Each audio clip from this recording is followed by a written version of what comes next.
আপনার আইফোনটি super secure করার জন্য আপনি কি করতে পারেন, আপনার লক স্ক্রিনে থাকা অবস্থায় যে কন্ট্রোল সেন্টার শো হয় এটাকে অফ করতে পারেন বা এটা হাইড করতে পারেন।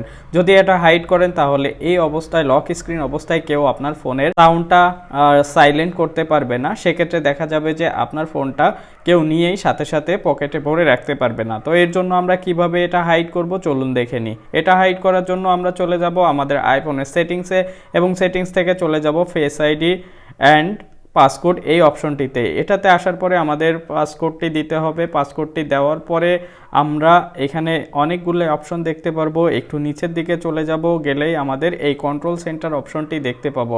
এটাতে ক্লিক করব, এটা অফ করে দিব। অফ থাকা অবস্থায় আপনি যদি এখান থেকে টান দেন লক স্ক্রিন থাকা অবস্থায় তাহলে এটা দেখতে পাবেন না। তো দেখুন আমি এখান থেকে লক স্ক্রিন থাকা অবস্থায় টান দিচ্ছি, আমার কিন্তু কন্ট্রোল সেন্টারটি আর আসতেছে না।